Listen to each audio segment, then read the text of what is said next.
新学期が始まって少し落ち着いた頃によく耳にする言葉があります。それは連休明けに学校に行きたがらないあの状態のことです。親御さんの中にも朝の準備が全く進まない子供を見て心配になった経験がある方は非常に多いのではないでしょうか。新しいクラスや先生になれようと子供たちは毎日必死に頑張っています。その無理をした疲れが5月の連休明けに一気に出ることはテレビなどでもよく特集されるため広く知られていますよね。しかし本当に注意しなければならないのは実はもっと後の時期だということをご存知でしょうか。やっと学校生活に慣れてきたと思っていたのになんだか最近子供の体調が悪そうだ。朝も起きられないし家の中でため息ばかりついている。もしかするとそれは気まぐれでも怠けでもなく子供の心が限界を迎えているサインかもしれません。実は子供の心と体の不調は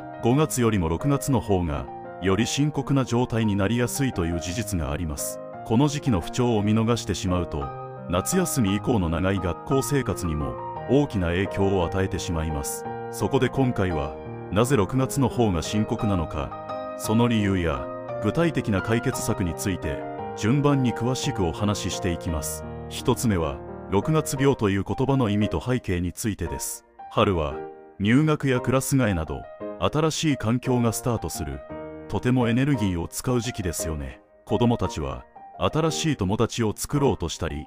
新しい先生のやり方に慣れようとしたりして毎日気を張って過ごしています。大人で言えば毎日新しい職場に初出勤しているようなそんな強い緊張感の中にいるのです。そして気がつけば2ヶ月という時間が過ぎていきます。その間子供たちは自分でも気づかないうちにたくさんの我慢を重ね小さなストレスを溜め込んでいます。友達と意見が合わなかったけれど我慢した。授業でわからないところがあったけれど恥ずかしくて質問できなかった。こういった見えない我慢が積み重なって心と体が限界を迎えてしまうのがまさに6月なのです。新しい環境についていこうとする中で心がひどく疲れてしまった状態がこの時期になって急に表に出てきます。これが最近よく言われる6月病の正体であり今の時代では決して珍しいことではありません。親から見て真面目で頑張り屋で手がかからない良い子ほど限界まで一人で我慢してしまいます。そのため親が異変に気づいた時にはすでにかなり深刻な状態になっていることが多いと言われています。2つ目は5月よりも6月の方が不調が長く続きやすい理由についてです。連休明けの5月は休みの間に少し気が抜けて学校に行きたくないと感じることが多い時期です。しかし6月の場合はすでに4月から2ヶ月間も毎日気を張って頑張り続けてきたという背景があります。つまり心のエネルギーを蓄えるタンクが完全に空っぽになっている状態なのです。さらにカレンダーを見ていただくと分かりますが6月は祝日が1日もありません。そのため学校を休んで心と体をリフレッシュするタイミングが全く用意されていないのです。月曜日から金曜日まで毎日休むことなく通い続けることはエネルギーが切れた子供にとっては果てしない砂漠を歩くようなものです。さらに7月下旬の夏休みまではまだ1ヶ月以上も先がありゴールが非常に遠く感じられます。毎日少しずつ溜まってきた見えない疲れが休む暇もなく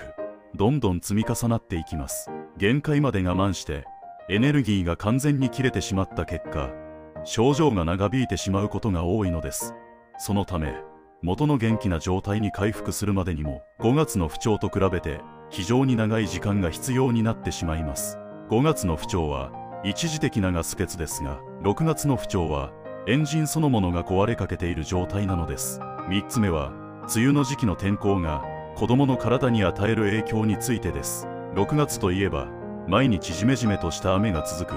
梅雨の時期ですよね。実はこの気象条件も子供の体調に私たちが思っている以上の大きな影響を与えています。気圧がコロコロと変わったり雨が続いてお日様の光を浴びる時間が極端に減ったりします。これによって体の調子を自動で整えてくれる神経のバランスが大きく乱れてしまうのです。大人が雨の日に頭が痛くなったり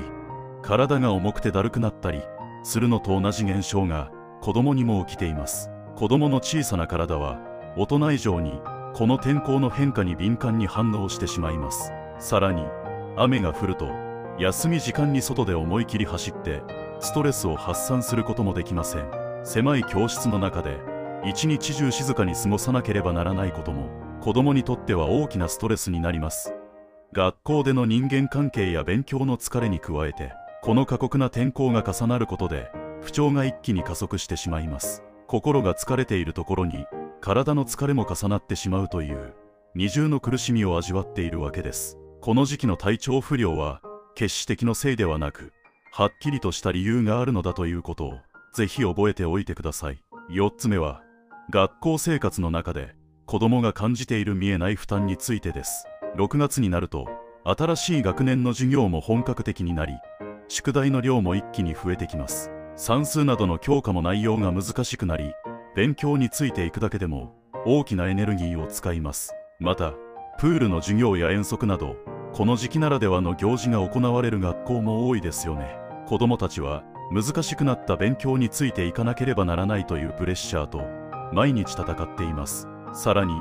行事の準備や練習などで体力的にもかなり追い込まれ、ぐったりしてしまっています。友達同士のグループもこの時期には固まってきて、人間関係の悩みもより複雑に深まる時期です。仲間外れにされないように気を使ったり、まとめ役を任されてプレッシャーを感じたりと悩みは尽きません。家では親を心配させまいと元気に振る舞っていても、学校という狭い社会の中で子供は毎日必死に生き抜いています。親の目には見えないところでギリギリの綱渡りをしている状態かもしれないのです。子供が学校から帰ってきた時、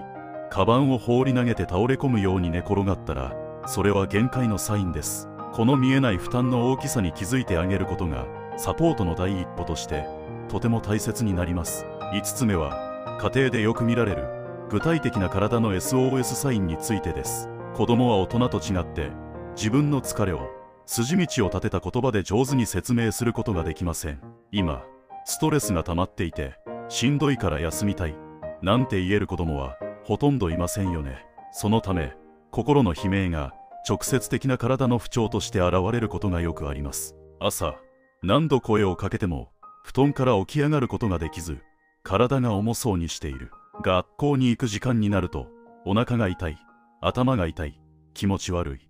と何度も訴えてくる。ご飯を残すようになり、大好きなメニューを出してもあまり食べたがらない。これらは決してずる休みをしようとして親に嘘をついているわけではありません。心が限界を超えた結果、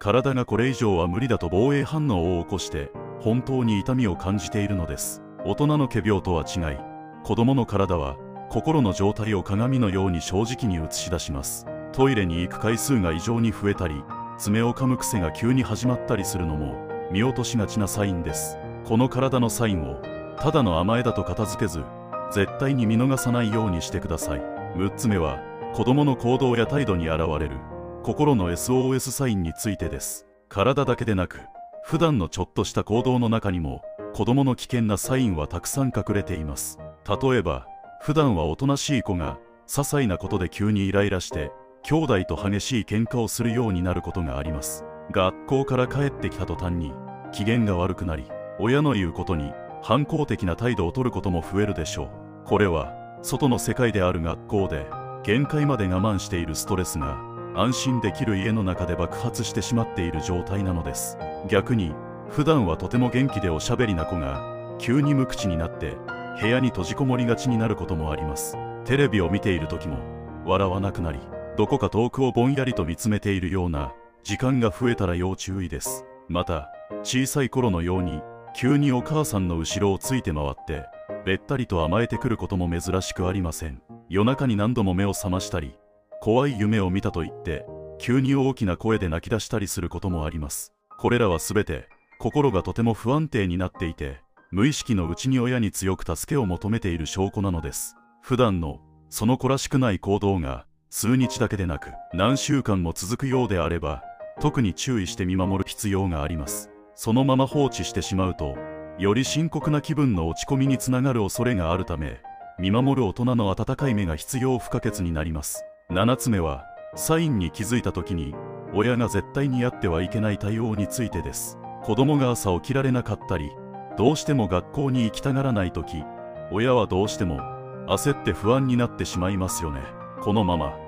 学校に行けなくなってしまうのではないかという不安から、もっと頑張りなさいと強く励ましてしまいがちです。みんなもちゃんと言っているのよ、あなただけ休むのはおかしいよと他の子と比べてしまうこともあるかもしれません。しかしこれらは一番やってはいけない、子供をさらに深く追い詰める対応になってしまいます。子供はすでに自分の限界をはるかに超えて頑張ってきたからこそ、心が折れて体が動かなくなっているのです。そこにさらなるプレッシャーをかけることは、傷口に塩を塗るようなもので、症状を悪化させる逆効果にしかなりません。また、ただの怠けだ、夜遅くまでゲームをしているからだと決めつけて、無理やり学校に連れて行くのも大変危険です。子供は一番の味方であるはずの親に、自分の苦しさを理解してもらえなかったと深く傷ついてしまいます。これが原因で、親に対しても完全に心を閉ざしてしまい、本当の気持ちを話してくれなくなるケースも少なくありません。親の不安や焦りをそのまま子供にぶつけるのではなく、まずはぐっとこらえて、ありのままの子供の姿を受け止める姿勢が必要です。親が冷静になることが子供の回復への第一歩になると心得てください。8つ目は、家庭ですぐに実践できる具体的な解決方法についてです。一番大切なことは、家庭を子供にとって世界で最も安心できる温かい充電スポットにしてあげることです。子供がどうしても学校に行けない、今日は休みたいと訴えたときは、思い切って休ませてあげる勇気を持ってください。そして休むことを責めるのではなく、ゆっくりでいいよ、今日はのんびり一緒に過ごそうと優しい言葉をかけてあげましょう。子供が今日あったことや自分の辛い気持ちを話し始めたときは、スマホや家事から必ず手を止めて向き合ってください。子供の目をしっかりと見て、最後まで話を遮らずに聞いてあげることが、何よりも心強いサポートになります。親からの立派なアドバイスや大人の正論は、心が疲れているこの時期の子供には全く必要ありません。そうだったんだね、それは辛かったねとただ共感して深くうなずきながら聞いてあげるだけで十分に効果があります。親が自分の気持ちを一つも否定せずに受け止めてくれたという安心感が、子供の傷ついた心を根本から癒していくのです。プレッシャーを取り除き、子供のペースにしっかりと合わせてあげることで、少しずつですが心のエネルギーは回復していきます。今日すぐに元気になることは難しくても、焦らずに子供が本来持っている立ち直る力を信じてください。いつでも味方だよという態度を示しながら笑顔で待つことが一番の確実な解決策になります。9つ目は、食事や睡眠など生活のリズムを整える工夫についてです。心がひどく疲れているときは、体の内側から健康を整えていくことも心に働きかける非常に効果的な方法となります。まずは毎日同じ時間に布団に入り、同じ時間に起きるという無理のない基本的なリズムを作ってあげましょう。朝起きたら必ず部屋のカーテンを大きく開けて、お日様の光を部屋いっぱいに入れて浴びさせてあげてください。光を浴びることで夜に自然と眠くなるためのホルモンが体の中で作られ、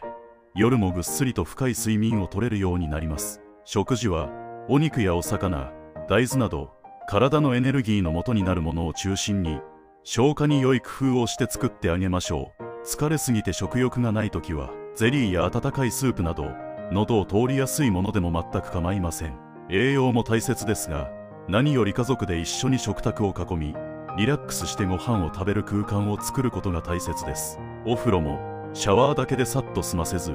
少しぬるめの温かい湯船にゆっくりと浸かるように促してください。体をじっくり温めることで、緊張して硬くなっていた筋肉がほぐれ、リラックスする効果がとても高まります。このように当たり前の生活習慣を一つずつ丁寧に整えることが、結果的に心と体を同時に回復させるのです。特別な方法を探す前に、まずは家庭での生活の土台をしっかりと固めていきましょう。10個目は、親自身の心のケアも大切であるというお話についてです。子供の不調に毎日寄り添い続けることは、親にとっても想像以上に大きなエネルギーと精神的な忍耐が必要になります。子供がなかなか元気にならない姿を見ていると、私の育て方が悪かったのだろうかと自分を責めてしまう親御さんも少なくありません。しかし、親が暗い顔をして深く悩んだり、ため息ばかりついていると、子供はそれを非常に敏感に感じ取ってしまいます。お母さんやお父さんをこんなに悲しませているのは自分のせいだと子供がさらに自分自身を強く責めるようになってしまうのです。だからこそ親御さん自身がリラックスして家庭の中でできるだけ笑顔で過ごしていることが子供にとってとても重要なのです。一人で悩みを抱え込まずに、